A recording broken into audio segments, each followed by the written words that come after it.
आइए बेटा, last class हमने एक चैप्टर स्टार्ट करा था, प्रोसेस कॉस्टिंग,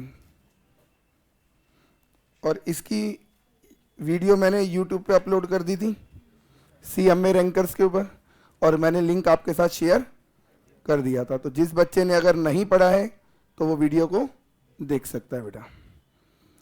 चलिए, लास्ट क्लास बेटा जब हमने कंक्लूड करा था इस चैप्टर के अंदर, तो मैंने आपको यहाँ पे कुछ बातें बताई थी। पहली बात बताई थी बेटा, प्रोसेस कॉस्टिंग कौन यूज करता है?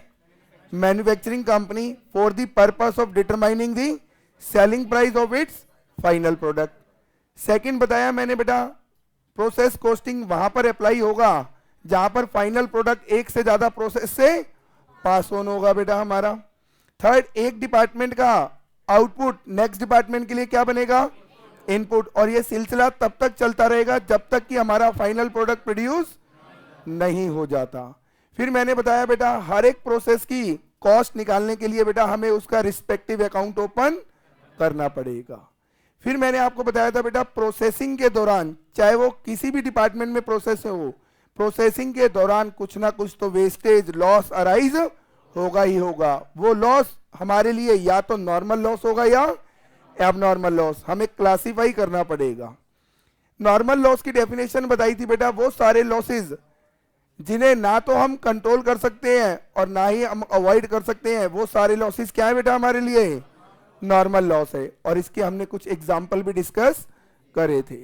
और नेक्स्ट हमने हेडिंग लगा के छोड़ दिया था, ट्रीटमेंट ऑफ नॉर्मल लॉस। पहले यहां तक किसी को कोई डाउट नहीं? सर आइए बेटा, आज की क्लास हमें स्टार्ट करनी है।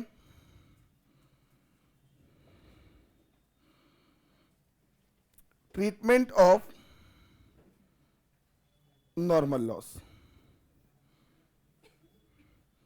Treatment of normal loss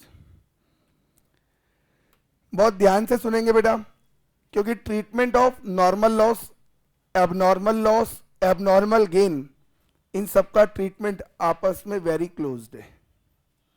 last class मैंने ट्रीटमेंट ऑफ नॉर्मल लॉस इसलिए नहीं पढ़ाया था ताकि आपको एबनॉर्मल लॉस और एबनॉर्मल गेन के कॉन्सेप्ट में कोई भी दिक्कत ना आए। तो चलिए बेटा, ध्यान से सुनेंगे ट्रीटमेंट ऑफ नॉर्मल लॉस को। ये एक बच्चा है बेटा, इसका नाम आप जानते हैं, रवि। रवि एक हमारा प्यारा सा बच्चा है, और मान लो बेटा आज इसकी एज 21 ईयर है, मान लेते हैं बेटा। रवि की आज एज कितनी है? 21 ईयर्स। अब रवि ने क्या करा बेटा? रवि ने खूब मेहनत करी, और 4 साल के बाद, यानी जब ये 25 साल का हो गया, 4 साल में ये क्या बन गया बेटा? CM में बन गया। 25 साल की एज में ये CM में बन गया बेटा। फिर इसने यहां से 30 इयर्स जॉब, प्रैक्टिस, बिजनेस जो भी करेगा ये, 30 ईयर के अंदर इसने अपने CM में प्रोफेशन से बेटा 5 करोड़ रुपए कमा लिए। 5 करोड़ रुपए कमा लिए कितने साल में? 30 साल में बेटा। तो अब इसकी एज कितनी हो गई? 55 साल। रवि आज हमने एज्यूम करा था 21 साल का है, समय चला, 4 साल के बाद क्या बन गया? CM में। फिर इसने जॉब, प्रैक्टिस जो भी एक चाहता है उसने वही प्रोफेशन को चूज करा। 30 साल इसने अपने प्रोफेशन को दिए एज अ जॉब या प्रैक्टिस, और इन 30 साल में इसने कितना पैसा कमा लिया? 5 करोड़। इसकी एज कितनी हो गई? 55 साल। अब 5 करोड़ कमा लिया। एक दिन रवि अपने घर में आराम से सो रहा था। रवि की अंतर आत्मा ने रवि को आवाज दी। रवि ने बोला, हाँ जी बोलो। अंतर आत्मा ने इसको प्रकट होते ही एक ही बात पूछी कि रवि एक बात बताओ, आज की डेट में एक नॉर्मल पर्सन की लाइफ कितनी है? एवरेज लाइफ कितनी है? 70 ईयर्स। 70 ईयर्स। मान लो इसने जवाब दिया कि जो एवरेज एज है ना, एवरेज एज वो कितनी है? 70 साल। अब इसकी अंतरात्मा ने उसको बताया कि जब तू 21 साल का था, CM में कर रहा था, रोज सुबह नहा धोकर मंदिर जाता था और भगवान से बोलता था मुझे सीएम में बना दो, मुझे सीएम में बना दो, और अल्टीमेटली भगवान ने तेरी बात सुनी, 25 साल में तुझे क्या बना दिया? सीएम में। फिर तू मंदिर दोबारा गया कि मेरे को करोड़पति बना दो, 5 करोड़ दिला दो, 5 करोड़ दिला दो, और अल्टीमेटली भगवान ने आज तेरे को 5 करोड़ भी दिला दिए, दे दिए तेरे को। अब इसकी अंतरात्मा ने बोला कि जो जो तूने भगवान से मांगा ऊपर वाले ने तुझे सब कुछ दिया, तो तुझे ऊपर वाले का, भगवान का क्या करना चाहिए? शुक्रिया करना चाहिए, थैंक्स करना चाहिए। और साथ साथ ये भी बताया कि बेटा अब 55 साल की एज हो गई, एवरेज एज तूने बोली है कितनी? 70 साल। तेरे पास समय कितना है? 15 साल। तो तेरे को भगवान का 15 साल में क्या करना चाहिए? शुक्रिया करना चाहिए कि तूने जो जो मांगा भगवान ने तेरी सुनी। तो तुझे आज से ही क्या करना चाहिए? कुछ अच्छे कर्म, नेक कार्य करने चाहिए, क्योंकि 70 साल के बाद जब तू ऊपर जाएगा और ऊपर वाला पूछेगा तूने नीचे जाकर मुझसे जो जो मांगा मैंने तुझे दिया, लेकिन बदले में तूने मेरा शुक्रिया भी नहीं किया, तूने मेरे लिए क्या करा? तो अंतरात्मा ने इसको जगाया कि आज से ही क्या कर? नेक कार्य शुरू कर दे, नेक कार्य करने शुरू कर दे। अब इसकी अंतरात्मा बोल रही थी, ये जाग गया। इसने अंतरात्मा से पूछा कि आप कह रहे हो नेक कार्य करूं, आप ही बता दो मुझे क्या नेक कार्य करनी चाहिए। रवि ने अंतरात्मा से क्वेश्चन पूछ लिया कि आप ही बता दो मुझे कौन से नेक कार्य करने चाहिए। अंतरात्मा बिना उसका जवाब दिए गायब। अंतरात्मा हिंट दे के चली गई कि तेरे को अब क्या करना चाहिए? नेक कार्य। 15 साल का समय है। अब इसने पूछा अंतरात्मा से ही पूछ लूं, सीएम में थोड़ा दिमाग लगाया कि क्या करना चाहिए, तो अंतरात्मा से पूछा कि मुझे क्या करना चाहिए, आप बताओ नेक कार्य। अंतरात्मा बिना कुछ जवाब दे ही गायब, चली गई। अब रवि सो रहा था, सुबह उठा बहुत परेशान कि मेरे को अब क्या करने हैं? नेक कार्य। और नेक कार्य में करूं तो क्या करूं, मुझे तो समझ में नहीं आ रहा। अंतरात्मा से पूछा, वो तो बिना जवाब दे ही चली गई। अब ये सुबह उठा बहुत परेशान। अब ये परेशान था तो सुबह सुबह नहा धोकर फिर से कहां चला गया? मंदिर में। मान लो ये चला गया इस्कॉन मंदिर। ये चला गया कहां पर? इस्कॉन मंदिर। कहां पर है बेटा? लाजपत नगर, नेहरू प्लेस, कालका ji, exact location east of Kailash. ठीक है ना? हाँ जी, ईस्ट ऑफ कैलाश में पड़ता है। नियर अबाउट लगती हैं सारी चीजें जो आपने बोला। चलिए मुद्दे पे आते हैं बेटा। ये सुबह उठकर ईस्ट ऑफ कैलाश में इस्कॉन टेम्पल चला गया। अब मन में इसके तो क्या था बेटा? परेशानी चल रही थी कि मुझे नेक कार्य करने हैं, समझ नहीं आ रहा कौन सा करूं।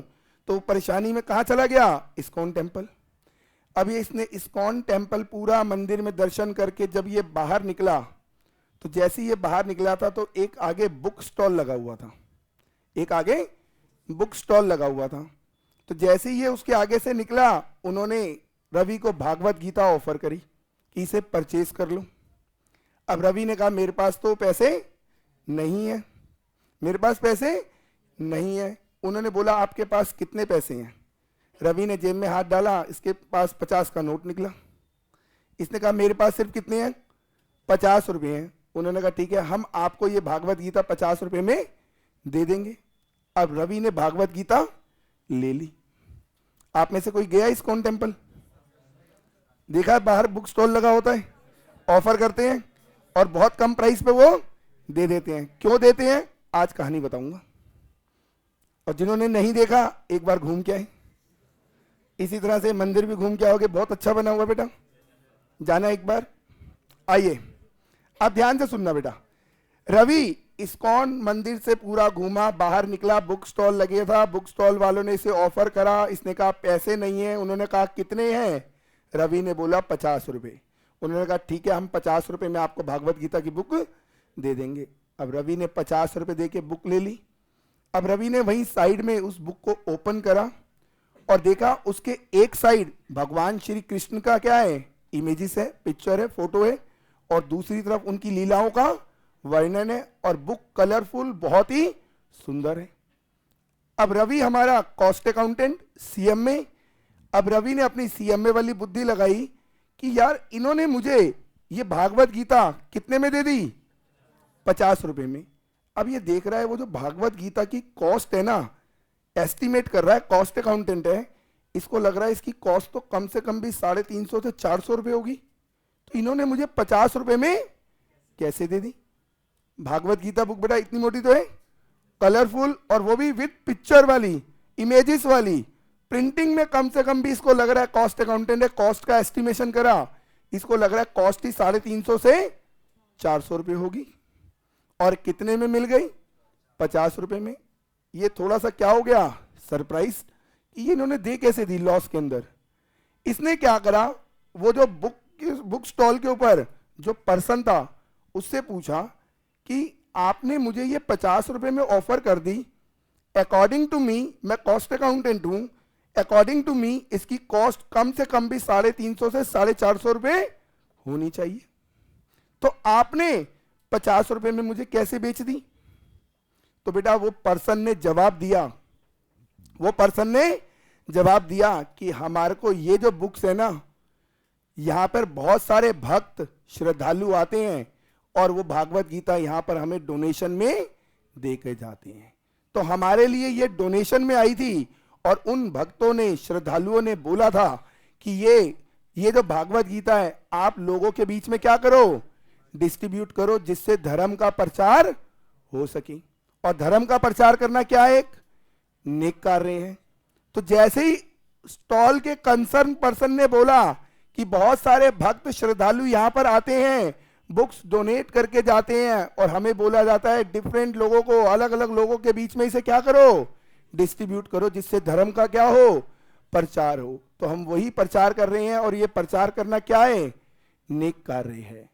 तो रवि की जो मन में प्रॉब्लम चल रही थी, क्या नेक काम करूं, तो रवि को आइडिया मिल गया कि जो लोग भागवत गीता बुक यहां पर प्रिंट करा के डोनेट करते हैं, वो लोग धार्मिक कार्य कर रहे हैं, धर्म प्रचार का कार्य कर रहे हैं, मीन्स नेक कार्य कर रहे हैं।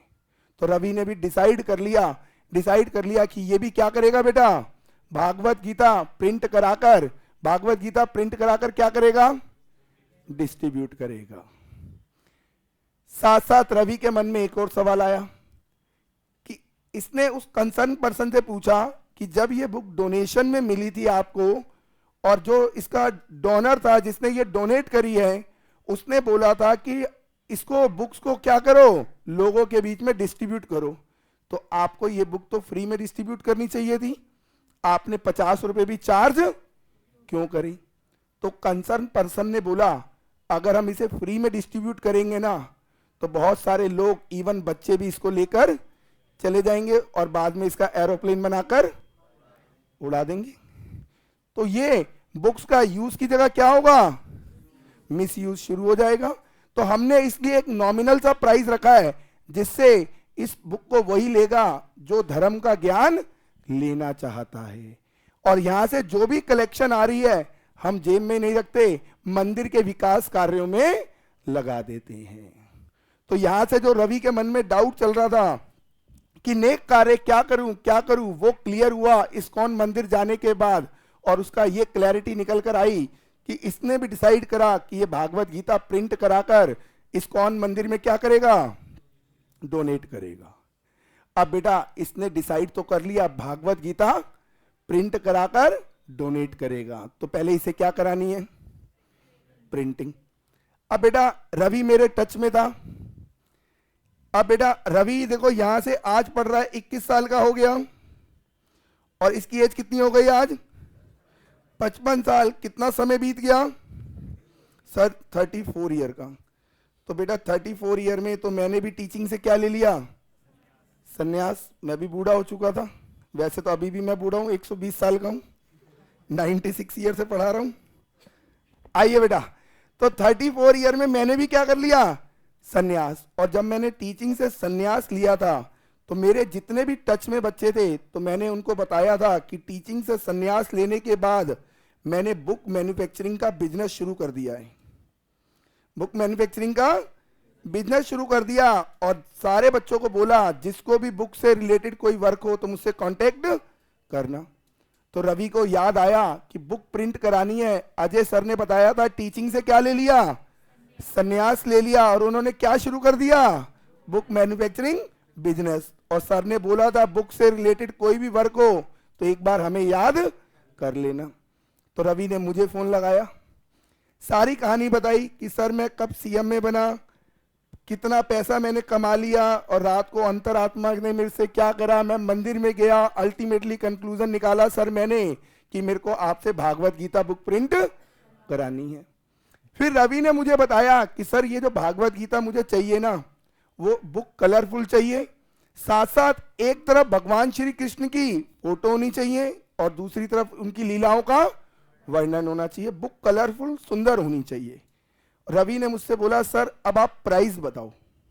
रवि ने सारी बात बता दी कि बुक कैसे चाहिए इसको, भागवत गीता कलरफुल चाहिए, विद इमेजेस और भगवान की लीलाओं का वर्णन चाहिए।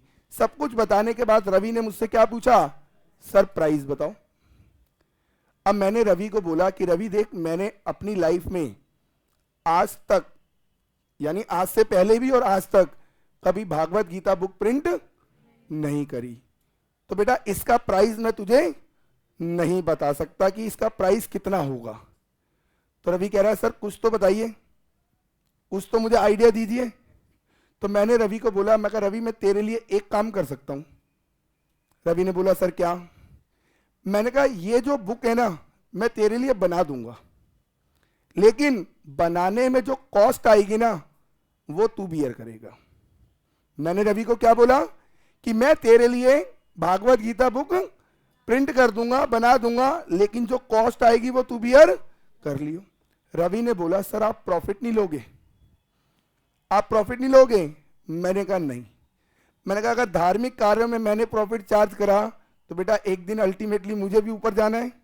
भगवान कहेगा अच्छा मेरे कार्यों में ही प्रॉफिट कमा रहा था, तो मेरा हिसाब किताब भी होगा। तो मैंने कहा नहीं भाई, धार्मिक कार्यों के अंदर मैं प्रॉफिट चार्ज नहीं करता। तो मैंने रवि को बोला कि मेरे को क्या दे देना, जो कॉस्ट आएगी वो दे देना। रवि ने कहा ठीक है, पैसा तो रवि की जेब में बहुत था। तो रवि ने कहा ठीक है सर, जो भी कॉस्ट आएगी मैं आपको पे कर दूंगा, जो भी कॉस्ट आएगी मैं आपको पे कर दूंगा। फिर मैंने रवि को बोला कि रवि मेरे यहाँ जब बुक बनती है ना तो एक दो बुक प्रिंट नहीं होती, पूरा एक लॉट प्रिंट होता है, और लॉट में कम से कम 100 बुक्स प्रिंट होती है एट अ टाइम। एक बार में कितनी प्रिंट होंगी? 100 बुक्स। 100 से नीचे मेरे यहाँ पे प्रिंट नहीं होती हैं। साथ साथ मैंने इसे बता दिया, रवि मैंने तेरे को सीएमए के अंदर पढ़ाया था, उसी टाइम पे बताया था कि जब भी प्रोडक्शन होता है तो कुछ ना कुछ डिफेक्टिव तो क्या होती है, यूनिट डिफेक्टिव प्रोड्यूस होती है। जब भी प्रोडक्शन होगा कुछ ना कुछ यूनिट तो क्या होगी, डिफेक्टिव। तो मैं जब 100 बुक्स बनाऊंगा ना तो उसमें से कुछ बुक क्या होंगी, डिफेक्टिव, और बाकी जो गुड यूनिट होगी, गुड बुक होगी, वो मैं तेरे को दे दूंगा, उसकी कॉस्ट तू मुझे पे कर दियो। रवि ने कहा ठीक है सर आप प्रिंट करो, जो कॉस्ट आएगी मुझे बता देना, मैं आपको पे कर दूंगा। अब बेटा रवि ने बोल दिया सर आप प्रिंट करो, अब मुझे इसके लिए भागवत गीता बुक प्रिंट करनी है बेटा, और मैं एक बारी में कितनी प्रिंट करता हूं, 100 बुक्स। अब मेरे को 100 बुक्स, 100 भागवत गीता की बुक्स मुझे प्रोड्यूस करनी है, किसके लिए, रवि के लिए बेटा। तो अब मुझे बुक प्रोड्यूस करनी है तो सबसे पहले मुझे क्या चाहिए बेटा, पेपर चाहिए। अब ध्यान से देखना बेटा, आपने देखा होगा पेपर का बेटा बंडल आता है, देखा मार्केट में? हाँ सर, वो प्रिंटर के अंदर जो लगता है ना वो, हाँ सर, एक सेंचुरी का पता नहीं कौन कौन से आते हैं। तो बेटा उसको बंडल बोल दो, या फिर उसका जो एक टेक्निकल नाम है वो होता है रिम, रिम बोला जाता है। आप अपने अंडरस्टैंडिंग पर्पस के लिए क्या ले लो, बंडल ही ले लो। अब बेटा मान के चलते हैं एक बंडल से, जो एक बंडल में 500 पेपर होते हैं, मान लो उससे एक भागवत गीता की बुक प्रिंट होगी। भागवत गीता की बुक जो प्रिंट हो रही है बेटा, उसके लिए हमारे पेपर के कितने बंडल लगते हैं, एक बंडल। और ये एक बंडल मान लो बेटा 100 रुपए का आता है, मान लो कितने का आता है, 100 रुपए का बेटा। अब मेरे को बेटा रवि के लिए कितनी बुक्स बनानी है, 100 बुक। एक बंडल से एक बुक बनेगी, मुझे 100 बुक बनानी है, तो आप बताओ कितने बंडल खरीदूं, 100 बंडल। और 100 बंडल खरीदूंगा, कॉस्ट लगेगी, और मेरे को सारी कॉस्ट कैलकुलेट करके किसको बतानी है, रवि को। और मैंने आपको बताया था बेटा कॉस्ट निकालने के लिए क्या ओपन करना पड़ेगा, प्रोसेस अकाउंट। तो लो बेटा, एक छोटा सा प्रोसेस अकाउंट का नमूना आपके सामने है, कैसे बनेगा थोड़ा सा वो भी देख लेंगे। Particular units amount, particular units और अमाउंट।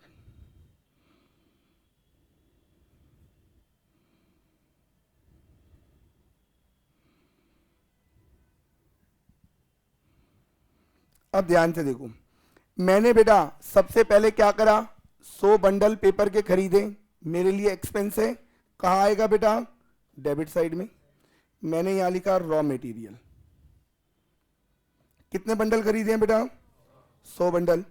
कितने के आएंगे सर, 10,000 के। 100 बंडल खरीदे और एक बंडल अगर 100 रुपए का है बेटा तो कितने का हो गया, 10,000 का।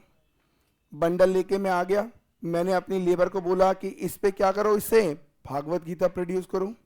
तो लेबर ने एफर्ट लगाए और उस पेपर से क्या प्रोड्यूस करा, भागवत गीता। तो लेबर अपने एफर्ट के बदले क्या लेगी, वेजेस। सपोज उसने भी कितने ले लिए, 10,000। अदर एक्सपेंस जो मैन्युफैक्चरिंग के अंदर डेप्रिसिएशन, इलेक्ट्रिसिटी बिल, बहुत सारे अदर एक्सपेंस लगे होंगे। मान लो बेटा वो लगे कितने, 5100 के। तो बेटा मेरी जेब से कितना पैसा लग चुका है, 25,100 रुपये। अब बेटा 25,100 रुपये लगाकर मैंने, देखो ध्यान से बेटा, 100 बंडल 10,000 में खरीदे, लेबर को बोला इससे क्या बनाओ, बुक प्रोड्यूस करो भागवत गीता। तो प्रोडक्शन के दौरान अदर एक्सपेंस 5100, लेबर चार्जेस 10,000। तो जब बेटा भागवत गीता बुक बन के आई मेरे पास 100 बुक्स, तो उन 100 बुक्स के ऊपर कितना पैसा लग चुका है, 25,100 रुपए बेटा। कितना लग चुका है, 25,100 रुपए बेटा। अब जब मेरे पास 100 बुक्स आई, लेबर ने दे के गई, तो बेटा मैंने उन बुक्स को चेक करा और मेरे को पहले ही पता है उसमें से कुछ बुक तो क्या बनेंगी, डिफेक्टिव। अब डिफेक्टिव कितनी बनी, मान लो बेटा 5 बुक। कितनी बनी, 5 बुक बेटा। आइए बेटा, चलिए थोड़ा सा एग्जाम्पल में चेंज कर रहा हूं बेटा। ये चेंज इसलिए कर रहे हैं ताकि कैलकुलेशन थोड़ी सी इजी हो जाए, डेसिमल में ना जाए हम। लो बेटा यहां पर मैंने कर दिया कितना, 7100, और फिर इसका टोटल कितना हो जाएगा सर, 27,100। लो बेटा थोड़ा सा चेंज कराएं।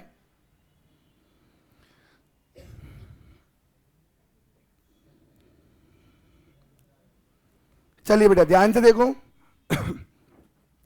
हमें रवि के लिए 100 बुक्स बनानी है। इस 100 बुक्स के लिए 100 बंडल खरीदे 10,000 में। लेबर ने जब इससे भागवत गीता प्रोड्यूस करी, अपने चार्जेस कितने ले लिए, 10,000, और other expense depreciation, electricity bill, other expense कितना, 7,100। टोटल कितना लग गया मेरी जेब से बेटा, 27,100।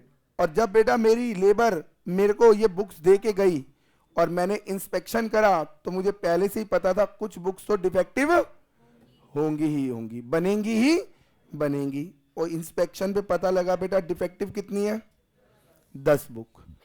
अब मैंने अपनी लेबर को बुलाया और बोला ये 10 बुक डिफेक्टिव क्यों बनी। तो लेबर ने मुझे बताया कि सर हमने ना पूरा प्रिकॉशन लिया था, हमने पूरी कंट्रोलिंग करी थी, लेकिन चाह कर भी हम इस डिफेक्टिव यूनिट को प्रोड्यूस होने से रोक नहीं पाए।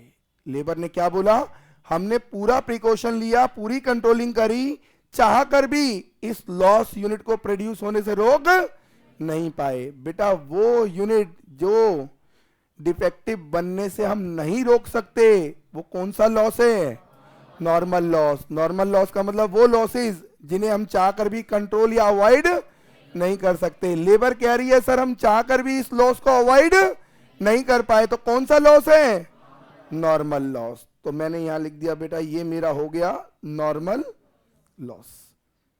अब ध्यान से देखो बेटा सारे, अगर आपको लास्ट क्लास का डायग्राम याद हो तो मैंने कुछ इस तरह से बनाया था। इनपुट यहां से डाला था और आउटपुट यहां से आया था। तो इसी तरह से बेटा अगर मैंने इनपुट यहां लिखा तो आउटपुट कहाँ दिखाऊंगा? दूसरी तरफ। एक तरफ से मटेरियल मशीन में डलता है और दूसरी तरफ से आउटपुट आता है बेटा। तो अगर आपने इनपुट यहां डाला है तो आउटपुट ऑटोमेटिकली दूसरी साइड कहां आएगा? इस साइड आएगा बेटा। इसमें कोई डाउट? कई बच्चों को डाउट होता है कि सर आपने ये नॉर्मल लॉस यहां क्यों लिखा? तो बेटा वो मैंने आपको बता दिया, मशीन में एक तरफ इनपुट आता है और दूसरी तरफ से आउटपुट निकल जाता है। तो यहां से इनपुट डाला है तो सेकंड साइड से, दूसरी साइड से, दूसरे एंड से क्या होगा? आउटपुट आएगा। तो वो आउटपुट में से 100 में से 10 तो क्या है बेटा? डिफेक्टिव। अब आप यहां से देखो बेटा, गुड यूनिट कितना आ गया? 90। अब आप बताओ, मैं एक मैन्युफैक्चरिंग कंपनी हूं, मेरे यहां पर बुक्स प्रोड्यूस होती है, बुक मैन्युफैक्चर होता है। तो बेटा मेरे पास ये जो डिफेक्टिव यूनिट बन के आ गई, अब मैं इस डिफेक्टिव यूनिट को अपने स्टोर में सजा के रखूंगा या स्क्रैप में बेचूंगा? स्क्रैप में बेचूंगा। तो मैंने क्या करा बेटा, इन डिफेक्टिव बुक्स को क्या करा? स्क्रैप में बेच दिया। और मान लो स्क्रैप से मुझे कितने मिल गए? 100 रुपए। कितने मिल गए? 100 रुपए। अब बेटा 27,000 100 रुपए मेरी जेब से लगे थे और स्क्रैप में बेच के कितना पैसा जेब में वापसी आ गया? 100 रुपए। तो बेटा इस 90 बुक्स के लिए मेरी जेब से आउटफ्लो कितना हुआ? मैं रवि से कितना लूंगा? 27,000 रुपए। मैं रवि से कितना लूंगा? 27,000 रुपए। अब रवि से लेने से पहले मैंने कॉस्ट निकाली कि मेरे को कॉस्ट, ये आउटपुट आप बताओ बेटा डिफेक्टिव यूनिट का है या गुड यूनिट का है? तो मैंने कॉस्ट निकाली, कॉस्ट पर गुड यूनिट। तो मेरे को 27,000 रुपए रवि से लेने हैं, बदले में कितनी बुक्स देनी है? 90। कितना आ गया? तो बेटा एक बुक की कॉस्ट कितनी है? 300 रुपए। यहां तक कोई दिक्कत? बस ट्रीटमेंट हो गया, आपको पता भी नहीं चला। देखो प्रोसेस अकाउंट बनाते समय नॉर्मल लॉस को बेटा हम कहां दिखाते हैं? क्रेडिट साइड में। तो नॉर्मल लॉस यूनिट में जो इसकी आपकी नॉर्मल लॉस की यूनिट है, प्रोसेस अकाउंट में क्या होगी? क्रेडिटेड। और अमाउंट कॉलम में ये क्या दिखाया था? Scrap value. याद आ रहा है? अभी स्क्रैप में बेचा था। तो बेटा नॉर्मल लॉस का ट्रीटमेंट क्या है? प्रोसेस अकाउंट के अंदर नॉर्मल लॉस यूनिट क्या होगी? क्रेडिट। और अमाउंट कॉलम में क्या दिखाएंगे? उसका स्क्रैप वैल्यू। यहां तक समझ में आया? लिखिए।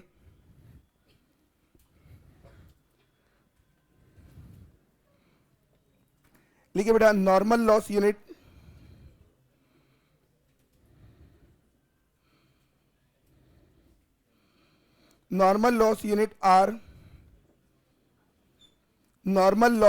are credited in process account. Normal loss unit are credited in process account and its scrap value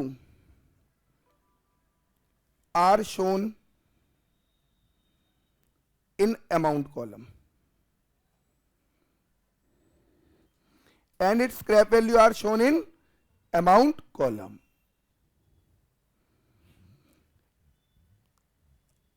underline कर लो, हाइलाइटर है तो हाईलाइट कर लो बेटा। क्या दिखाते हैं? Scrap value.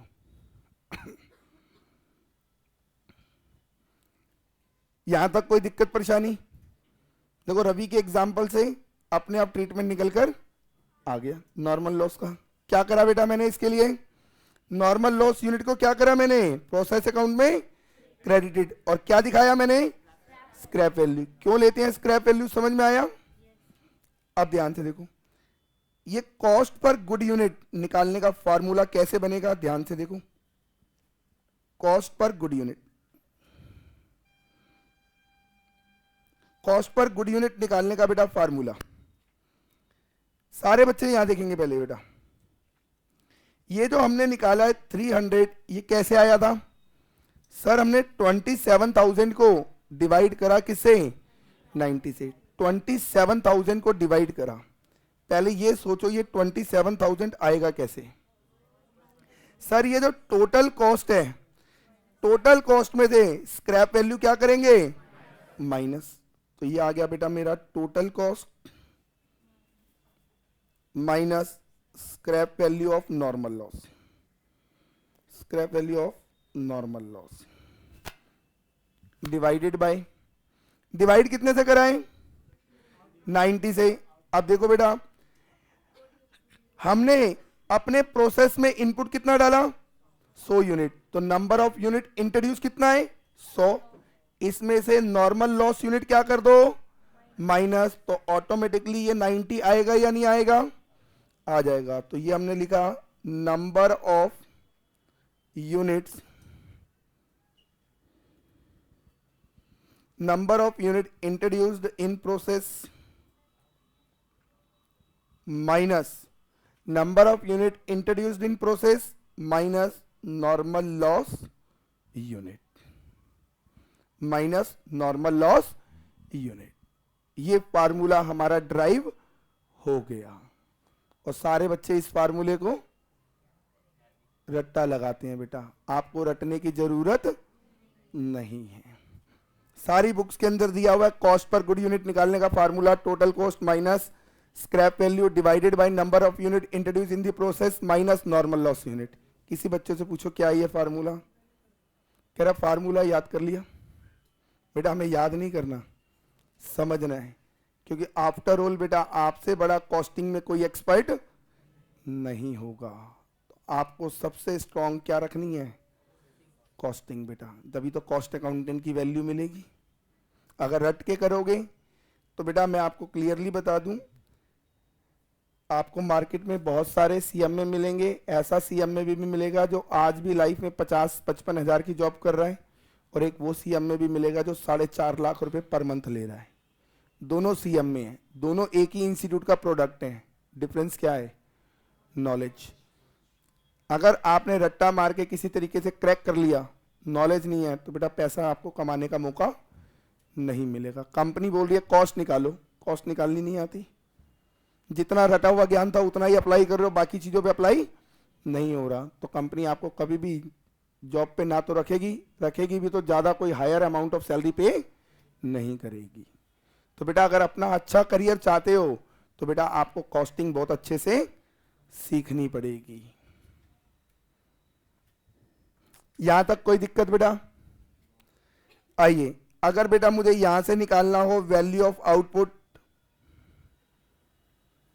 Value of output तो कैसे निकालेंगे? Sir number of output unit को, आउटपुट का मतलब गुड यूनिट होता है, हम मल्टीप्लाई कर देंगे किससे? कॉस्ट पर गुड यूनिट से। आप करके देखो बेटा, हमने रवि को कितना दिया? 90 यूनिट्स, आउटपुट कितना है? 90, और बेटा कॉस्ट कितनी आई है मुझे? 300 रुपये। तो चेक करो ये 27,000 ये अमाउंट निकल कर आया या नहीं आया? तो अगर मुझे आउटपुट की वैल्यू निकालनी है तो फार्मूला क्या बन रहा है? जो मेरा नंबर ऑफ यूनिट है, आउटपुट यूनिट, उसको मल्टीप्लाई कर दूं किससे?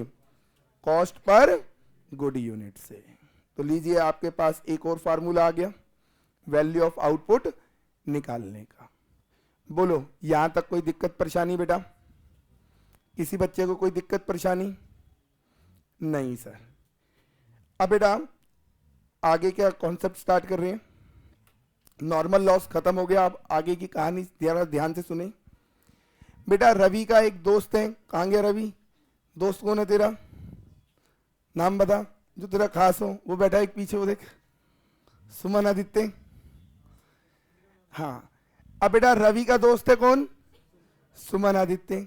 दोनों की एज मान लो आज 21 ईयर है, दोनों साथ साथ फाउंडेशन से पढ़ रहे थे, साथ साथ इंटर क्वालिफाइड करा और साथ साथ सेम कंपनी में जॉब ज्वाइन करी। बेटा आपसे मेरा क्वेश्चन, एक कंपनी के अंदर एक ही सीएमए होता है या मल्टीपल होते हैं? Multiple CMA. Cost accounting department है जिसके अंदर कम से कम भी 5, 7, 10 कॉस्ट अकाउंटेंट होते हैं। तो ये दोनों ने, रवि और सुमन आदित्य ने क्या करा? सेम टाइम पे सीएमए क्वालिफाई करा और किस्मत से सेम कंपनी में इनको ज्वाइनिंग मिल गई। तो अगर बेटा सेम कंपनी में दोनों काम कर रहे हैं तो 30 साल में अगर रवि ने 5 करोड़ कमाया तो बेटा सुमन आदित्य भी कितना कमाएगा? 5 करोड़। उसने भी 5 करोड़ कमा लिए। अब रवि के साथ जो जो बातें हुई, अंतर आत्मा ने आके इसको जगाया था, सारी बातें इसने किसको बताई? सुमन आदित्य को। कब का फ्रेंड है? आज से 34 साल पहले का। तो अभी तक 34 साल से दोस्ती निभा रहे हैं रवि और सुमन आदित्य। तो रवि ने सारी बात बताई सुमन आदित्य को कि यार कल मेरे सपने में अंतरात्मा आई, उसने मुझे बोला लाइफ का कितना समय बचा है? 15 साल, और भगवान से जो जो मांगा हमें मिला है। अब हमारे को भगवान का क्या करना चाहिए? शुक्रिया करना चाहिए, नेक कार्य करने चाहिए। और नेक कार्य जब मैंने अंतरात्मा से पूछा तो वो गायब हो गई। मैं परेशान होकर सुबह मंदिर गया और वहां पे जाके मुझे क्लू मिल गया कि भागवत गीता प्रिंट कराकर डोनेट करने से क्या होता है? नेक कार्य होते हैं। तो इसने कहा मैंने तो नेक कार्य शुरू कर दिए। मैंने अजय सर से क्या करा? कांटेक्ट करा, और अजय सर ने मेरे को एक बुक कितने में बना के दी है? 300 रुपए में। और कितनी दी है? 90 बुक्स दी हैं। तो मैंने आज से नेक कार्य शुरू कर दिए, क्योंकि लाइफ में अब 15 साल ही बचे हुए हैं। अब बेटा सारी बातें सुनकर सुमन आदित्य के अंदर सोया हुआ इंसान भी जाग गया, क्योंकि इसकी एज भी कितनी हो गई है? 55 साल। एवरेज इसके पास भी कितना समय है? 15 साल। अब सारी बातें सुनकर बेटा इसका अंदर सोया हुआ इंसान जाग गया, और इसने भी डिसाइड कर लिया मैं भी क्या करूंगा? नेक कार्य करूंगा। मैं भी अजय सर से भागवत गीता प्रिंट कराकर इस्कॉन टेम्पल में क्या करूंगा? डोनेट करूंगा। अब रवि ने इसको बताया था, जब ये दोनों कहां मिले? ऑफिस में। अब ऑफिस टाइम खत्म हुआ, 6 बज गए, रवि का कॉल मेरे पास आया। अब जब 6 बजे के बाद रवि का कॉल आया तो मेरी लेबर भी जा चुकी थी। मैं ऑफिस में बैठा हुआ कुछ अकाउंट्स टैली कर रहा था, कितने खर्चे हुए। इसका सुमन आदित्य का मेरे पास कॉल आया, और सुमन आदित्य ने 6 बजे के बाद मुझे कॉल करा। लेबर जा चुकी थी, मैं ऑफिस में बैठा हुआ अकाउंट्स का कुछ वर्क कर रहा था। सुमन आदित्य ने मुझे फोन किया, मैंने उठाया। सुमन आदित्य ने सारी बात बताई कि मेरे को सर रवि ने सारी बातें बता दी हैं। तो मेरा अंदर सोया हुआ इंसान भी जाग गया है। मैं भी सर क्या करना चाहता हूं? भागवत गीता डोनेट करना चाहता हूं। तो प्लीज आप मेरे लिए 90 बुक्स क्या कीजिए? बना दीजिए। और आपने सर रवि को कितने में दी थी एक बुक? सर मैं भी आपको 300 रुपए के हिसाब से बुक दे दूंगा। मैंने कहा ठीक है। अब मैंने प्रॉमिस कर दिया सुमन आदित्य को कि मैं इसके लिए क्या करूंगा बेटा? 90 बुक्स बनाऊंगा। मैंने प्रॉमिस कर दिया कि मैं इसके लिए कितनी बनाऊंगा? 90 बुक्स। अब समय कितना हो रहा था? 6 बजे के बाद मेरी लेबर जा चुकी थी। मैं ऑफिस में बैठा था, तो मैंने बैठे बैठे ही क्या करा बेटा? एक प्रोसेस अकाउंट ओपन कर दिया। प्रोसेस अकाउंट ओपन कर दिया कि अगर मैं सुमन आदित्य के लिए दोबारा से बुक बनाता हूं 90 बुक्स, तो बेटा मुझे 90 बुक्स बनाने के लिए, 90 बुक्स इसको देने के लिए कितनी प्रोडक्शन करना पड़ेगा? 100 बुक्स का। और 100 बुक्स के लिए मेरे को बंडल कितने चाहिए? 100 बंडल। अभी खरीदे थे रवि के लिए कितने में? 10,000 में। तो पहले से ही पता है दोबारा से 100 बंडल खरीदेंगे तो कॉस्ट कितनी लगेगी? 10,000। तो मैंने एक प्रोसेस अकाउंट बना दिया। मैंने कुछ प्रोसेस अकाउंट बना दिया, और यहां पर मैंने लिख दिया रॉ मटेरियल। रॉ मटेरियल कितना? 100 बुक्स खरीदी कितने में बेटा? 10,000 में। अब मुझे पहले ही पता है लेबर को जब मैं बोलूंगा भागवत गीता प्रिंट करो तो चार्जेस कितने लेगी? अदर एक्सपेंस कितने आएंगे? टोटल खर्चा। और पहले से ही पता है जब लेबर बनाकर देगी 100 बुक तो उसमें डिफेक्टिव कितनी होगी? 10 बुक। वो कौन सा लॉस? Normal loss. और उसको 10 बुक जो डिफेक्टिव बनी है उसको स्क्रैप में बेच देंगे कितने में? 100 रुपए में। 2 बातें बेटा, 2 बातें ध्यान से सुनो। क्या बेटा मैंने सुमन आदित्य के लिए प्रोडक्शन स्टार्ट करा दिया? नो। मैंने सिर्फ अभी एस्टिमेट लगाया कि रॉ मटेरियल कितने का लगेगा? 10,000 का। लेबर चार्जेस कितना लेगी? Other expense. जब 100 बुक्स आएगी मैं चेक करूंगा तो पहले से ही एस्टिमेट लगा रहा हूं डिफेक्टिव कितनी बनेगी? 10 बुक। तो इसका मतलब ये जो नॉर्मल लॉस है ये क्या होता है बेटा? एस्टिमेटेड। नॉर्मल लॉस का दूसरा नाम क्या है? Estimated loss. ध्यान से और नाम देखो।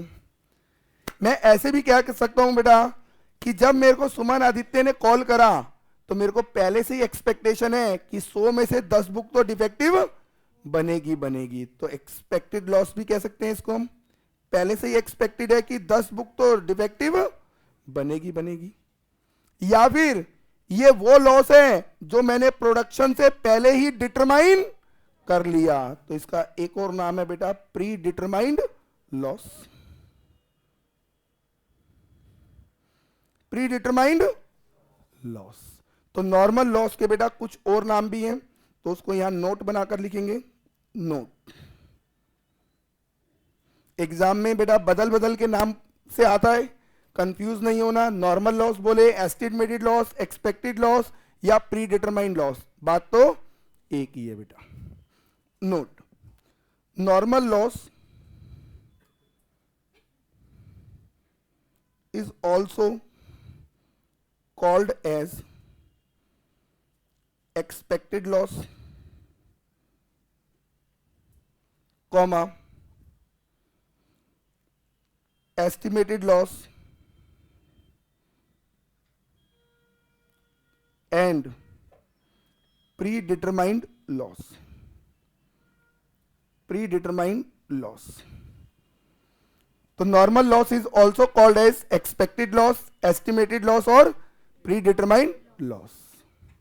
एक बात तो ये हो गई।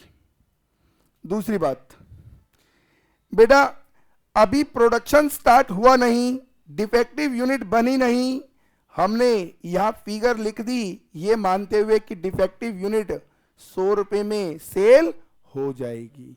बेटा ये जो वैल्यू है स्क्रैप वैल्यू, ये वो है जो हम कह रहे हैं कि हमारे को ये 10 बुक बेचने पर क्या होगा, 100 रुपए मिलेंगे। तो बेटा ये हमें कब मिलेगा, बेचने पर। ये बेचने पर मिलेगी बेटा हमारे को। क्या हमने बेच दिया? नहीं। तो याद रखना बेटा, क्वेश्चन जब मैं कराऊंगा प्रोसेस कॉस्टिंग के इसी चैप्टर के, तो ये जो स्क्रैप वैल्यू होगी ये वो वैल्यू है जो हमें जब डिफेक्टिव यूनिट बेचेंगे उस टाइम पे हमें रिसीव होगी। अभी रिसीव्ड नहीं हुई है। इट मींस अभी तक नॉर्मल लॉस हमने बेचा नहीं है। अब ये बेचने के लिए बेटा यहां से क्या होगा, दूसरे अकाउंट के अंदर ट्रांसफर होगी। वहां पर जाकर हम डिफेक्टिव यूनिट को क्या करेंगे, सेल करेंगे। यहां पे तो हमने सेल नहीं करा, सिर्फ एस्टिमेट कर लिया कि 10 यूनिट डिफेक्टिव बनेगी, उसको 100 रुपए में हम बेच देंगे। 100 रुपए में बेच देंगे, बेचा नहीं है। बेचने के लिए इसको क्या करेंगे, दूसरे अकाउंट में ट्रांसफर करेंगे। याद रहेगी ये बात? Yes sir. अब ध्यान से देखो बेटा, सुमन आदित्य का फोन आया 6 बजे के बाद, मेरी लेबर जा चुकी थी। मैंने इसका ऑर्डर लिया और अपने ऑफिस में बैठे बैठे अकाउंट बना दिया कि कल जब लेबर काम करेगी तो 100 बुक बनाएगी, खर्चा होगा 27,100 रुपए का, 10 यूनिट डिफेक्टिव बनेगी, उसको 100 रुपए में बेच दूंगा। अब मैं इतना अकाउंट बनाकर चला गया। अगले दिन मैं ऑफिस में आया, मैंने लेबर को बोला क्या करूं, 100 यूनिट भागवत गीता की प्रोड्यूस करूं। अब मेरी लेबर ने जैसे ही सुना 100 यूनिट भागवत गीता की प्रोड्यूस करनी है, वो बेटा ओवर कॉन्फिडेंस में आ गई। उसको लगा कल ही तो हमने प्रोडक्शन कराए, कल जब कर रहे थे तो लाइफ में पहली बार हुआ था मेरे यहां पर भागवत गीता का प्रोडक्शन। और लेबर ने कहा अब तो क्या हो रहा है, सेकंड टाइम। अब हमने लास्ट यानी कल 100 बुक्स बनाई थी, सेम वर्क दोबारा करना है, अब तो हम इस काम को बहुत आसानी से कर लेंगे। ओवर कॉन्फिडेंस में आ गई, अब तो हम बहुत आसानी से जल्दी जल्दी वर्क को कंप्लीट कर लेंगे। बेटा जब ओवर कॉन्फिडेंस में आकर हम काम करते हैं तो लॉस ज्यादा होता है कम होता है, ज्यादा होता है। तो मेरी लेबर ने भी क्या करा बेटा, ओवर कॉन्फिडेंस में आकर प्रोडक्शन करा। और प्रोडक्शन करने के बाद जब मैंने इंस्पेक्शन करा तो पता लगा यहां से बेटा आउटपुट गुड यूनिट जो निकली है वो कितनी है, 80। गुड कितनी निकली, 80। तो इसका मतलब बेटा एक्चुअल में डिफेक्टिव कितना बना, और एक्चुअल डिफेक्टिव वेस्टेज मेरे लिए क्या है, लॉस। तो मेरे लिए 20 बुक का 20 यूनिट का क्या हो गया बेटा, लॉस। अब इस 20 में से बेटा 10 तो मुझे पहले ही पता थी कि ये तो 10 डिफेक्टिव बनेगी ही बनेंगी, और ये कौन सा लॉस था? अब ये जो बाकी 10 बच गया, ये कौन सा लॉस है? Abnormal loss. एबनॉर्मल लॉस क्यों? ध्यान से देखो, अगर बेटा मेरी लेबर ओवर कॉन्फिडेंस में नहीं आती, पूरा प्रिकॉशन के साथ काम करती, तो बेटा इस लॉस को होने से रोका जा सकता था। तो बेटा वो सारे लॉसेस जिनको होने से रोका जा सकता है या जिनसे बचकर निकला जा सकता है, वो सारे लॉसेस क्या हैं? Abnormal loss. तो एबनॉर्मल लॉस का मतलब वो सारे लॉसेस जिनको कंट्रोल और अवॉइड किया जा सकता है, वो सारे लॉसेस क्या हैं? Abnormal loss. तो बेटा यहां से 10 यूनिट मेरे लिए क्या बन गई? Abnormal loss. यहां तक समझ में आया? कोई दिक्कत? तो बेटा यहां पर पिक्चर में एंट्री हो गई किसकी? तो यहां पर हेडिंग लगाओ बेटा, abnormal loss.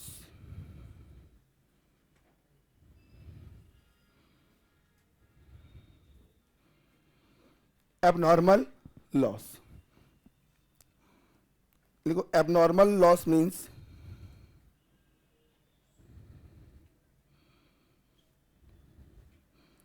those losses which can be controlled or avoided. Abnormal loss means those losses which can be controlled or avoided. Following are the example of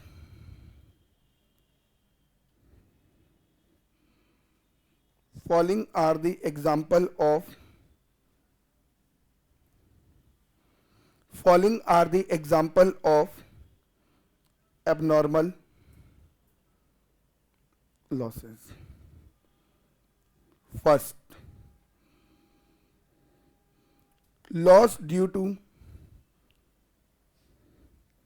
wrong machine setting up. Second, loss due to faulty management. Loss due to faulty management.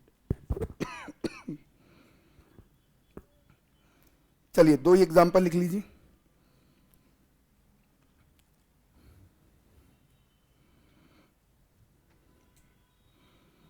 हो गया note down? पहले बताओ बेटा, इस example में कोई दिक्कत? ये हमने एग्जाम्पल लिया बेटा किसके लिए? आदित्य या सुमन आदित्य के लिए बेटा। अब ध्यान रखना सुमन आदित्य वाला एग्जाम्पल, क्योंकि अभी हमें घूमकर इसी एग्जाम्पल पे वापस आना है। जरा हम पहले डिस्कस कर ले बेटा, ये जो लॉस है ये एबनॉर्मल लॉस क्यों है? एबनॉर्मल लॉस का मीनिंग क्या बताया बेटा मैंने? वो सारे लॉसेस जिनको कंट्रोल या अवॉइड किया जा सकता है। अब ध्यान से सुनना बेटा, मेरे यहां पे मान लो शर्ट मैन्युफैक्चर होती है, मेरे यहां पे शर्ट मैन्युफैक्चर होती है। अब आपने देखा होगा जो शर्ट है ना बेटा, वो डिफरेंट साइज की होती है, कोई 38, 40, 42, 44 और भी डिफरेंट साइज की आती है। तो आप मुझे बताओ बेटा, जब शर्ट बनती है तो पहले कपड़े को काटा जाता है, देन सिलाई होती है। तो बेटा आप मुझे बताओ, डिफरेंट साइज की मेरे यहां शर्ट बनती है, तो उस साइज को बनाने के लिए कपड़ा को काटना पड़ेगा। क्या मेरे पास कटिंग मशीन अलग अलग होगी सब साइज के लिए, या सबके लिए एक ही होगी? कॉमन एक ही होगी। सिलाई मशीन भी एक ही होगी। चलो हम बात करें कटिंग मशीन की। कटिंग मशीन एक ही होती है, जिस साइज का कपड़ा काटना है उस साइज के अकॉर्डिंग मशीन को सेट किया जाता है। अब मेरे पास एक कस्टमर आया और बोला कि सर मेरे को ना 42 साइज की 500 शर्ट चाहिए, 42 साइज की 500 शर्ट चाहिए। अब वो मुझे ऑर्डर देके चला गया। मैंने अपनी लेबर को बोला कि 42 साइज की क्या करो, 500 शर्ट बनाओ। अब मेरी लेबर ने बेटा जल्दी जल्दी में ध्यान नहीं दिया, मशीन गलती से 42 की जगह 40 पे सेट हो गई। अब सारा जो कपड़ा कट गया वो 42 की जगह किस पे कटा? 40 पे। शर्ट तैयार हो गई, सिलाई के बाद स्टिचिंग के बाद तैयार हो गई। कस्टमर को दी, उसने मेजरमेंट करा, कह रहा सर ये तो साइज क्या है, छोटा है, मैंने तो आपको 42 बोली थी, ये कितनी है 40, क्या कस्टमर लेगा, नहीं, मेरे लिए क्या हो गया सारा लॉस। ये लॉस जो हुआ, मेरी लेबर अगर प्रिकॉशन लेती तो इस लॉस को होने से रोका जा सकता था। तो ये वो लॉस बेटा जिसको होने से रोका जा सकता है, वो कौन सा लॉस है, एबनॉर्मल लॉस। तो जो लॉस हुआ, loss due to wrong machine setting up, वो क्या है बेटा, एबनॉर्मल लॉस है। Second, loss due to faulty management. अब इसको ध्यान से समझना बेटा, मेरे यहां पे बेटा 2 वर्कर हैं, नाम तो आप जानते ही हो, रामलाल और Shyamlal.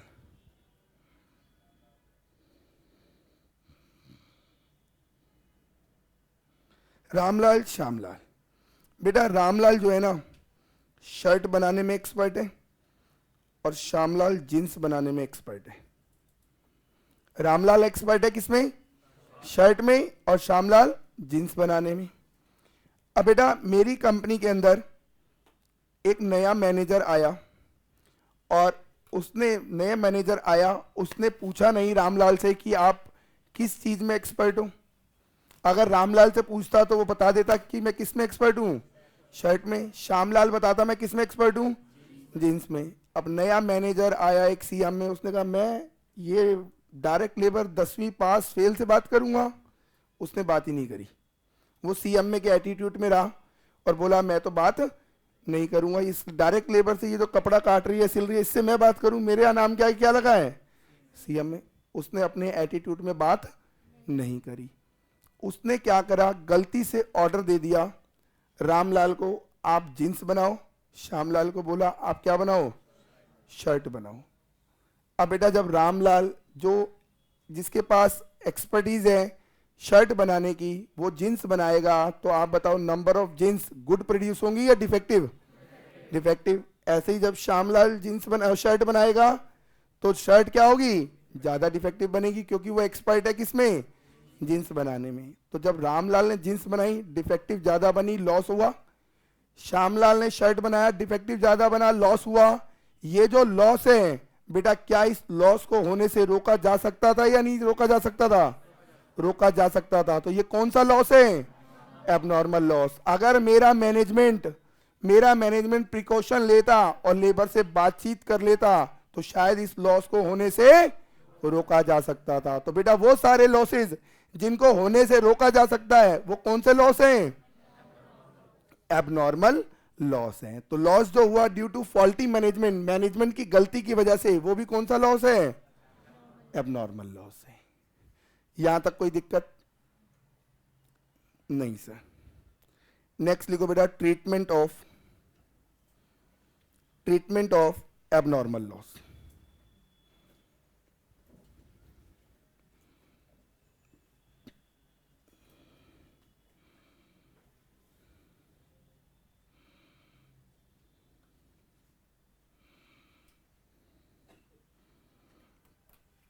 Treatment of abnormal loss. आइए बेटा जरा यहां पर बेटा हमने सुमन आदित्य का एग्जाम्पल लिया था, और इस केस में देखो बेटा हमारा एबनॉर्मल लॉस है, एबनॉर्मल लॉस यूनिट भी प्रोसेस अकाउंट में बेटा डेबिट हो रही है या क्रेडिट हो रही है, क्रेडिट। तो लिखो बेटा, जितना ट्रीटमेंट पढ़ लिया उतना तो लिख ही दे। लिखिए बेटा, abnormal loss unit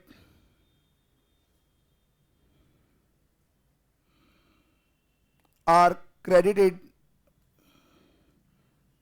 abnormal loss unit are credited in process account।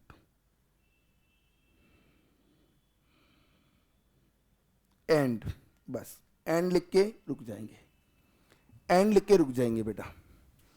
Abnormal loss unit are credited in process account and. अब ध्यान से देखो बेटा, अब हम वापस आ रहे हैं अपने इस एग्जाम्पल पे।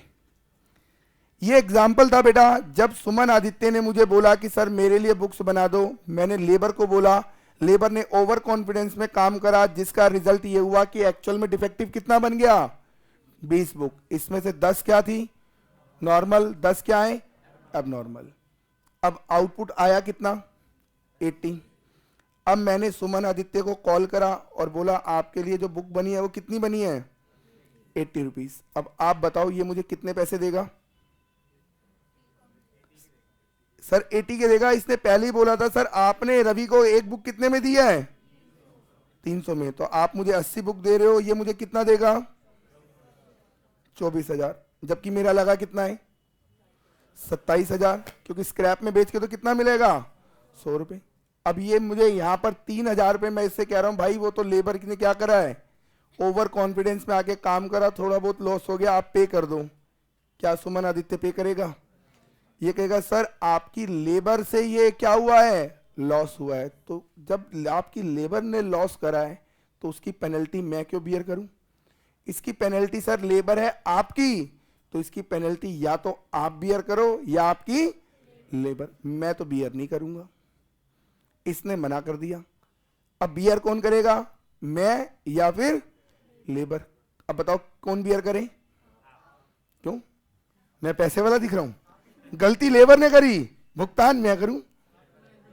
बेटा अगर मैंने लेबर पे पेनल्टी लगाई तो लेबर चैप्टर में बताया था लेबर छोड़कर चली जाएगी, तो बेटा मेरा प्रोडक्शन ही बंद हो जाएगा।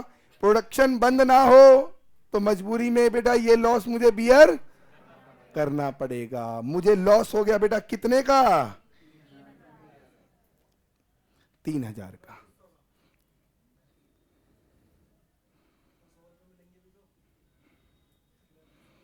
वो तो बेचने पे मिलेंगे, पहले तो लॉस कितना हुआ वो निकालूंगा ना। अब बेचकर 100 मिलेगा, 50 मिलेगा, वो तो बात की बात है। अभी तो मैंने लॉस देखा कि ये जो डिफेक्टिव बनाया है ये कितने की पड़ गई मुझे। अगर यही गुड बनती तो सुमन आदित्य कितना देता इसके बदले, 10 बुक के बदले 3,000 देता ना। इससे 3,000 नहीं मिला तो मुझे 3,000 का क्या हो गया, लॉस हो गया बेटा। मेरे पास इनकम आनी थी, पैसा बैड डेट हो गया। बैड डेट क्या होता है, एक्सपेंस होता है, लॉस होता है। तो लॉस पूरे अमाउंट का दिखाते हैं या कम का, पूरे अमाउंट का बेटा। तो मुझे यहां लॉस हुआ बेटा कितने का, 3,000 रुपए का। मेरा आपसे क्वेश्चन बेटा, यहां मैंने लिखा है बेटा 3,000, क्या ये स्क्रैप वैल्यू है या इसकी कॉस्ट है, वह खुद की ओरिजिनल वैल्यू है? इसकी ओरिजिनल वैल्यू है, इसकी कॉस्ट है। क्योंकि बेटा एक बुक मुझे कितने की पड़ी, 300 रुपए की। 10 बुक जो उसने नहीं ली उसका कॉस्ट मुझे बियर करना पड़ गया। तो ये बेटा स्क्रैप वैल्यू नहीं है, इसकी कॉस्ट या फिर इसकी ओरिजिनल वैल्यू है। बोलो यस और नो। तो बेटा अमाउंट कॉलम में मैंने क्या दिखाया, लिखो बेटा यहां पे, and its cost oblique value are shown in amount column.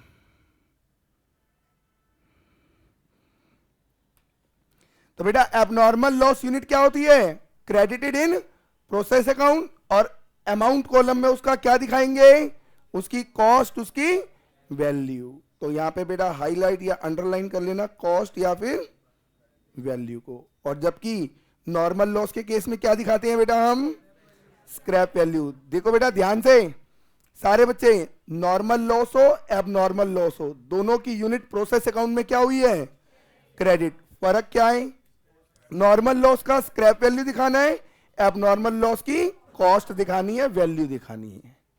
समझ में आया बेटा? बोलो यहां तक कोई दिक्कत परेशानी?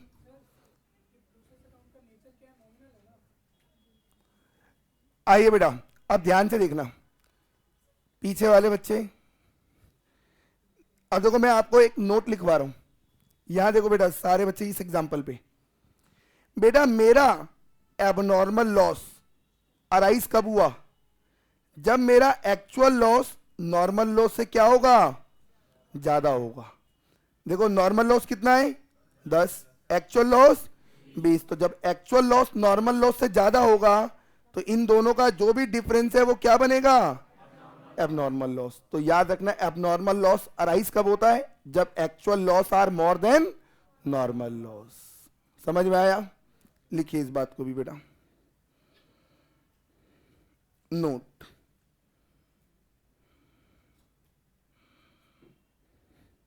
Note, abnormal loss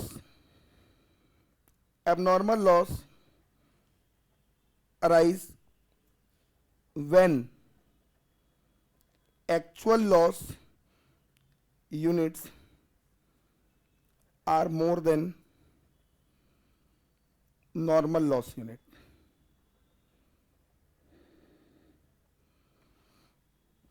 The difference between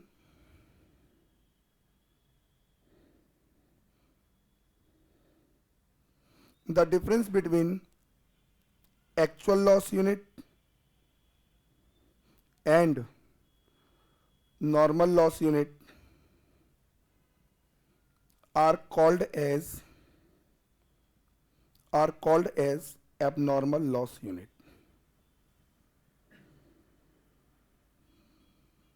Abnormal loss unit.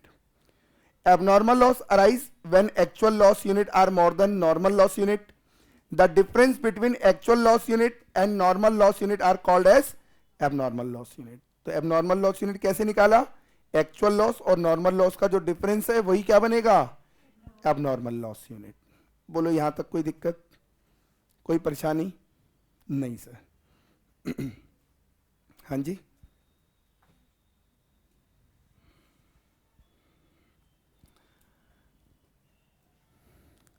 करें आगे स्टार्ट बेटा, कंटिन्यू में आइए बेटा।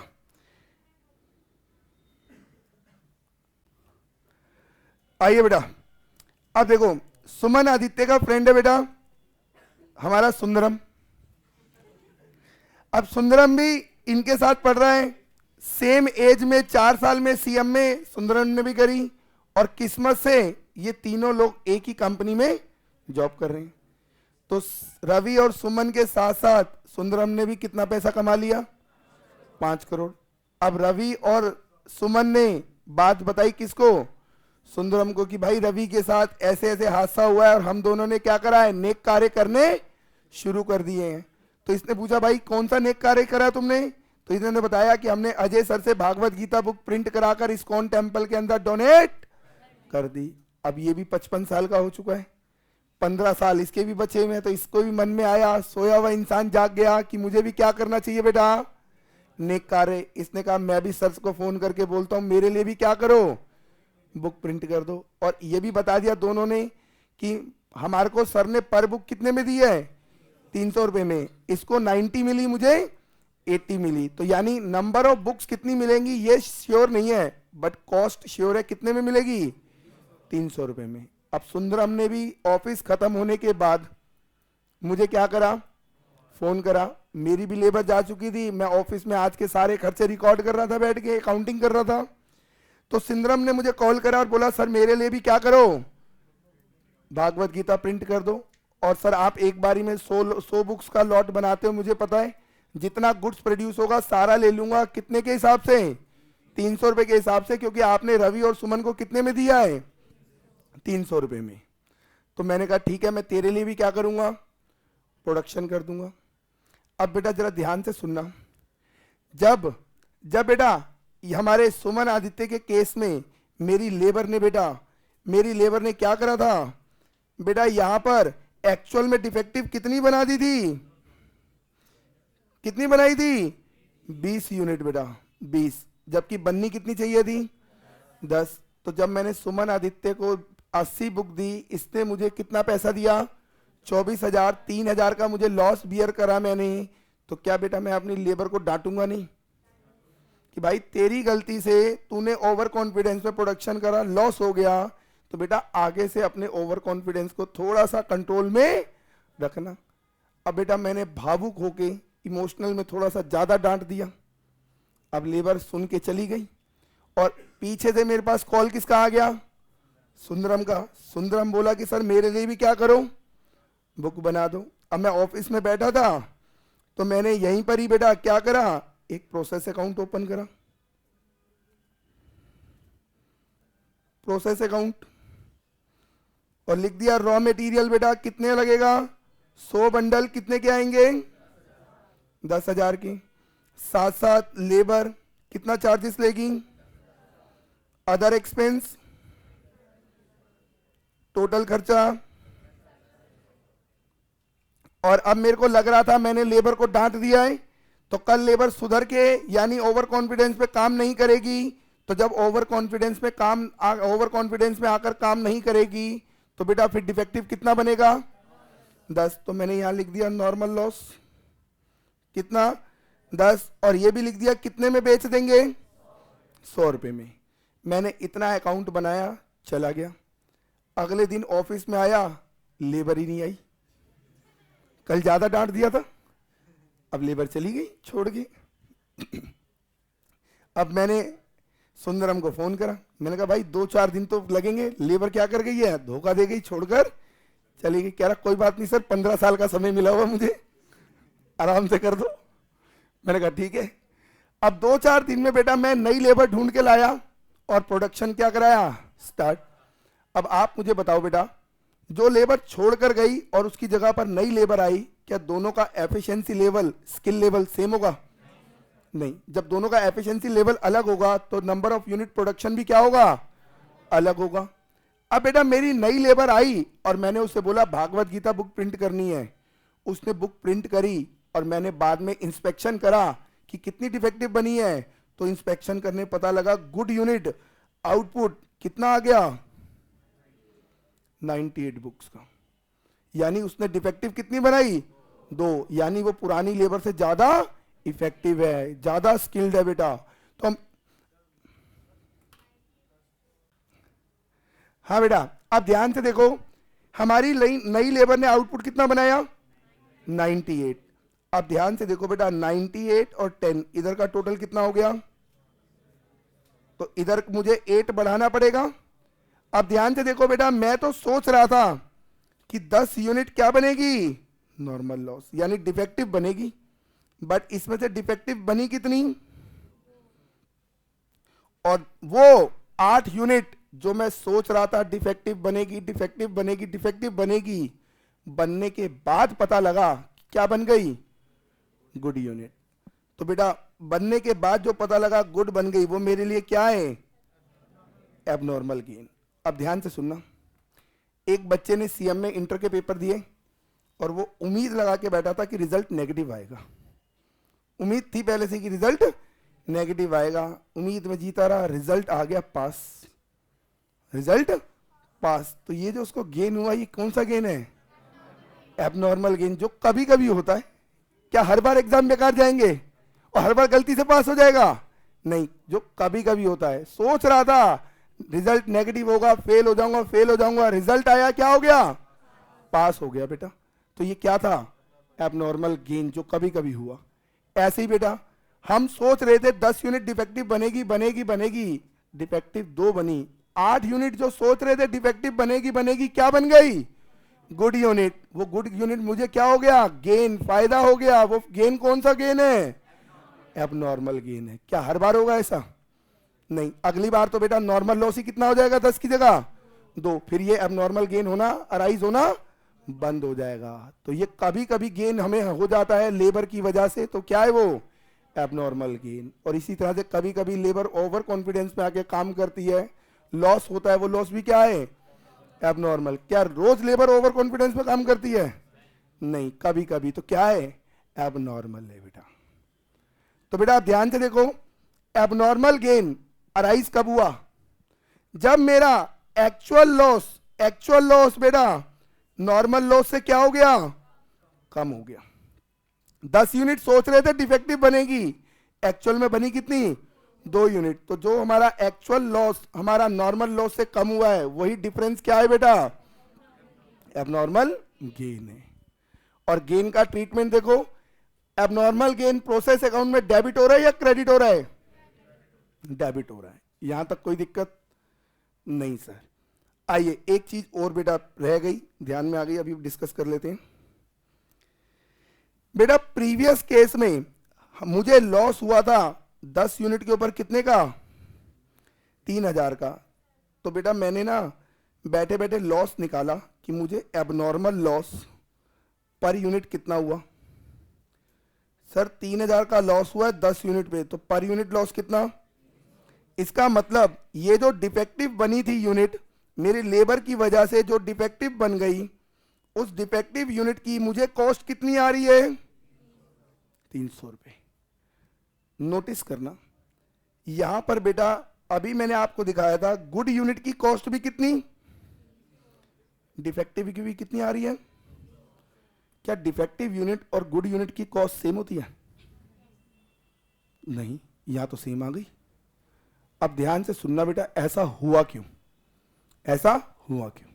सपोज करना बेटा मेरी कंपनी में ना ये रिमोट बनता है और इसको बनाने में 100 रुपए का खर्चा आता है, मटेरियल लेबर अदर एक्सपेंस मिलाकर कितना, 100 रुपए का। एक रिमोट बनाना है तो पहले से पता खर्चा कितना होगा, 100 रुपए। मैंने अपनी लेबर को मटेरियल दिया, बोला क्या करो रिमोट बनाओ, तो मुझे पता है रिमोट बनाने में कितना लगेगा, 100 रुपए। खर्चा तो 100 ही आएगा। अब बेटा लेबर ने रिमोट बनाना शुरू करा, आप में से कोई बच्चा बता सकता है कि ये बनने के बाद डिफेक्टिव बनेगा या गुड बनेगा? बता सकता है? बनने के बाद पता लगा। अब बनने के बाद ये गुड बना तो भी कितना खर्चा हुआ है, 100 रुपए। डिफेक्टिव बना तो कॉस्ट गुड यूनिट और डिफेक्टिव यूनिट की क्या होती है, सेम होती है। इस वजह से बेटा यहां पे डिफेक्टिव यूनिट और गुड यूनिट की कॉस्ट क्या आ रही थी, सेम आ रही थी। समझ में आ रहा है बेटा? अगर यहीं पे ध्यान से देखो बेटा, मेरे को लॉस हुआ था 10 यूनिट के ऊपर 3000 का, तो मेरे को एबनॉर्मल लॉस पर यूनिट कितना है, 300। और ये abnormal loss per unit always equal होता है कॉस्ट पर गुड यूनिट के। तो अगर बेटा मुझे यहां से वैल्यू निकालनी हो, वैल्यू ऑफ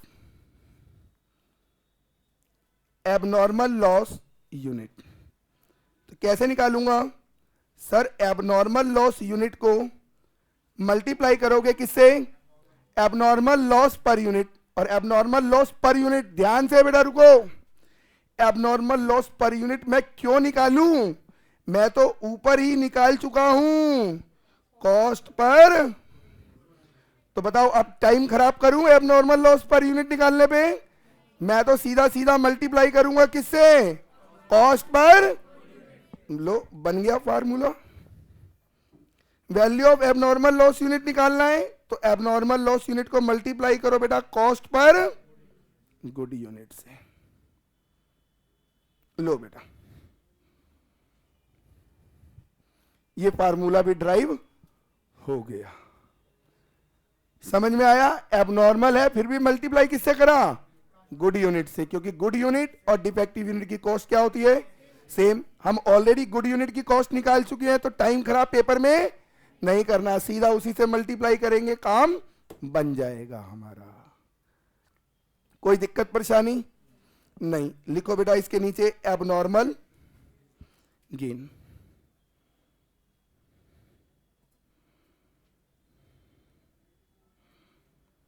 एबनॉर्मल गेन लिखो। Abnormal gain arises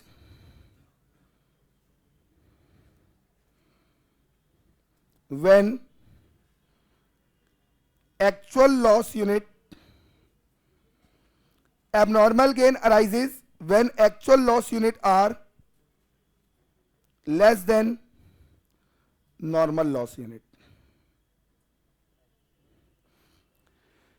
Abnormal gain arises when actual loss unit are less than normal loss unit. The difference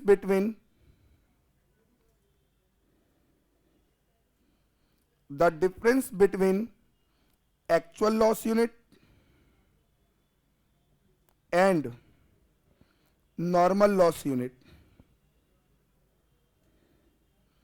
are called as abnormal gain unit. Abnormal gain unit. लिखो treatment.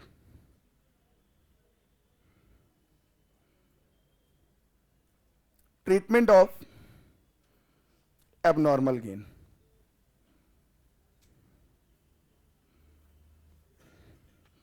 Treatment of abnormal gain. तो बेटा abnormal gain units process account में credit हुई थी या debit, debited. लिखो बेटा यहां पर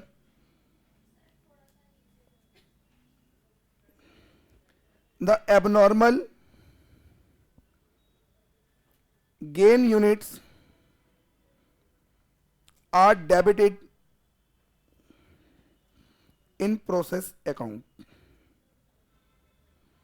abnormal gain units are debited in process account and, बस एंड लिख के रुक जाएंगे।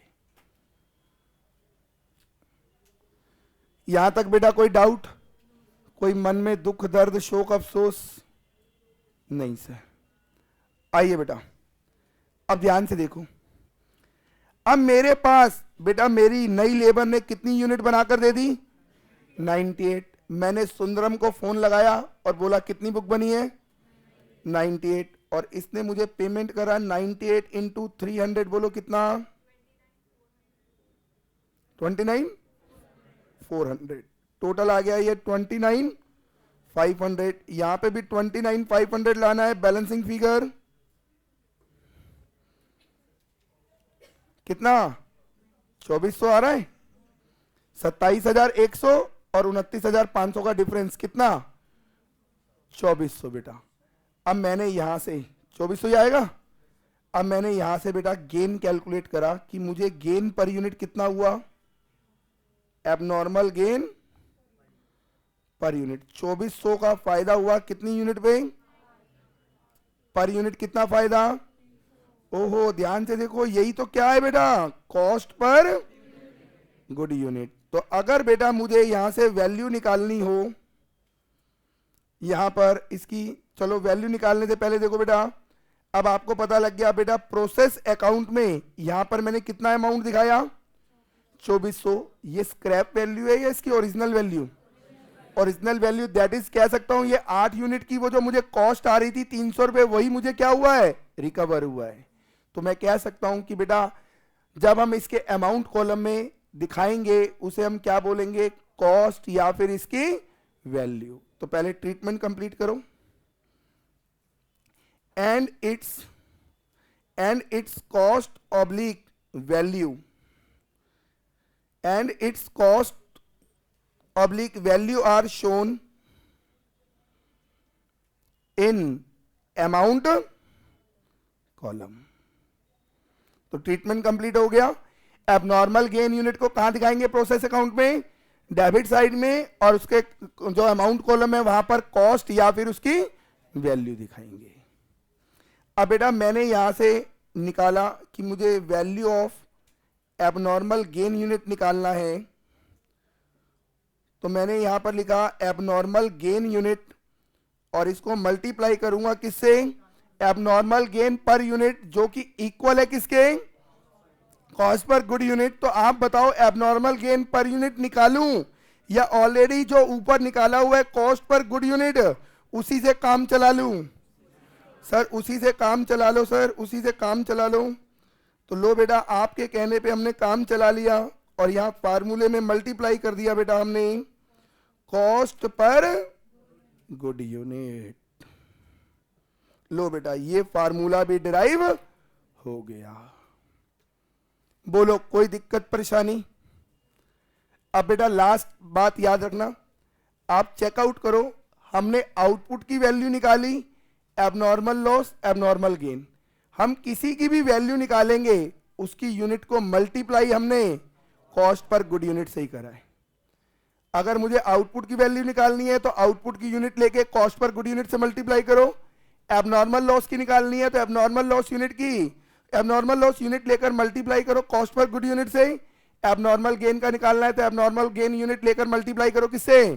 कॉस्ट पर गुड यूनिट से। तो इसका मतलब abnormal loss abnormal gain output की वैल्यू निकालनी है तो मल्टीप्लाई होगा बेटा किससे? कॉस्ट पर गुड यूनिट से। बोलो कोई दिक्कत परेशानी? नहीं सर। अब लास्ट चीज बेटा बस समझने की है बेटा, ये प्रोसेस अकाउंट का मैंने आपको फॉर्मेट दिखा दिया। अब इस बच्चे ने एक ने पूछा कि सर ये पर्सनल है नॉमिनल है, मैं जवाब इसलिए नहीं दे रहा क्योंकि बेटा इस वाले अकाउंट के अंदर मैंने एक कॉलम यूनिट का भी बनाया है, और बेटा जो आप नॉर्मल अकाउंट पढ़ते हो ना उसमें यूनिट नहीं होता, पर्टिकुलर अमाउंट होता है। इस वजह से ये किसी भी नेचर के अंदर फॉल नहीं करेगा। अब मन में एक क्वेश्चन आया, सर आज तक जो हमने अकाउंट्स पढ़े हैं ना वो सारे अकाउंट्स बिना यूनिट के कॉलम के थे, इसमें यूनिट का कॉलम क्यों लिया? सर क्या मजबूरी थी यहां पर यूनिट का कॉलम हमने कंसीडर करा। क्या मजबूरी थी बेटा? बेटा यहां पर अगर एक बात बताओ, हमने ये वैल्यू निकाल ली 2400, 29,400, हमारे को ये वैल्यू नहीं, यहां पर कॉस्ट निकालनी होती है। और बेटा कॉस्ट कंपनी कैसे निकालती है? पर यूनिट, क्योंकि आप देखते हो मार्केट में जो प्राइस होता है वो क्या होता है? Per unit. Price per unit निकालना है तो कॉस्ट भी क्या करनी पड़ेगी? Per unit. अगर हमें यही ना पता हो कि हमने कितना बनाया, कितना मशीन में डाला, तो बेटा सारी कॉस्ट कैलकुलेट करने का कोई फायदा होगा नहीं। तो बेटा हमारी मजबूरी है यहां पर कि सेलिंग प्राइस पर यूनिट में निकालना है तो कॉस्ट भी पर यूनिट में निकालनी पड़ेगी। और कॉस्ट पर यूनिट तभी आएगी जब हम अपने अकाउंट के अंदर यूनिट का कॉलम ऐड करेंगे। तो बेटा ये पहला अकाउंट है जहां पर आप अमाउंट के साथ साथ यूनिट का भी कॉलम देखोगे, और वो मजबूरी है क्योंकि इसके बिना कॉस्ट पर गुड यूनिट निकलकर नहीं आएगा। बोलो कोई दिक्कत परेशानी? चलिए बेटा, प्रोसेस कॉस्टिंग के अंदर दो पार्ट हैं। पहले पार्ट का सारा कॉन्सेप्ट हमने डिस्कस कर लिया है, अगली क्लास में रिवाइज करके आना, इसके हम क्वेश्चन स्टार्ट करेंगे। चलिए मिलते हैं अगली क्लास में बेटा आपसे।